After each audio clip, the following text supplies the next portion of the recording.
एक भयंकर युद्ध जिसमें पुरुषों की एक पूरी पीढ़ी खत्म हो गई।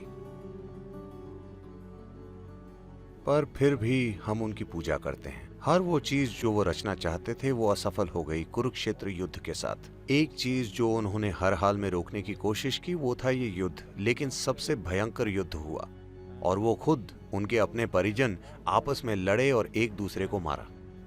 पर हम उन्हें भगवान कहते हैं क्योंकि इस सब के बीच वो आनंदित थे, वो अछूते थे। एक भयंकर सच्चाई, एक भयंकर नाटक से जो उनके आसपास हो रहा था, पर फिर भी अछूते। इसीलिए हम उन्हें भगवान कहते हैं। ये आप भी कर सकते हैं, है ना? आप दुनिया में सबसे सफल बनेंगे या नहीं, ये कई सच्चाइयों पर निर्भर है। पर क्या आप एक सफल मनुष्य हैं? मतलब आप अपना जीवन जागरूक होकर चला सकते हैं, या जब जीवन आपको परेशान करेगा तो आप एक जानवर बन जाएंगे? यही सवाल है। अगर ये एक सवाल आप सफलता से संभाल लेते हैं तो हम आपको भी भगवान कहेंगे। हाँ।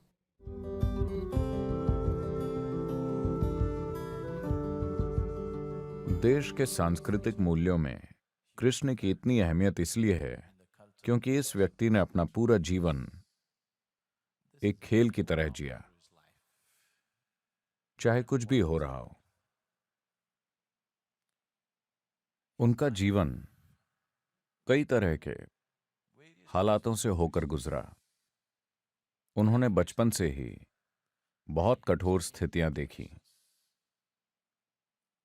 जिस दिन वो पैदा हुए उसी दिन से लोग उन्हें मारने की कोशिश में थे।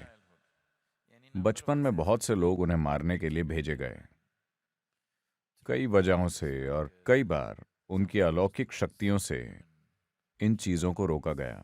मगर सबसे महत्वपूर्ण ये है कि वो नाचते गाते, खुशी खुशी, आनंद पूर्वक, प्रेम पूर्वक इन चीजों से गुजरे। चाहे वो युद्ध में हो या अपने दुश्मन का सिर धड़ से अलग करने वाले हों, उनके चेहरे पर मुस्कुराहट रहती थी।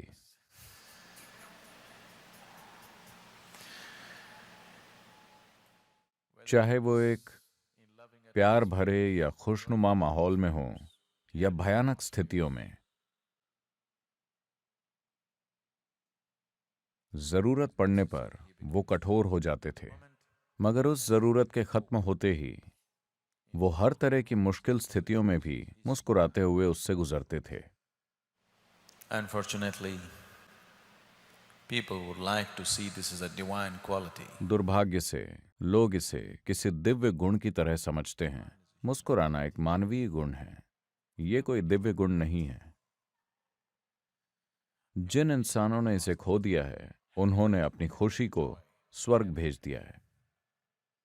उन्होंने अपनी खुशी को स्वर्ग भेज दिया है, सिर्फ वहीं वो संभव है।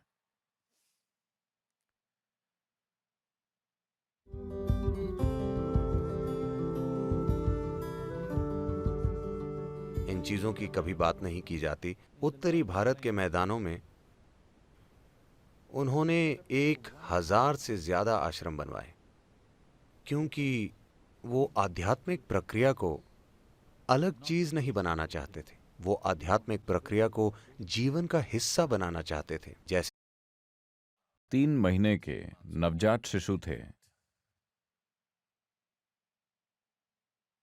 पूर्णिमा का उत्सव आया। इन कृषि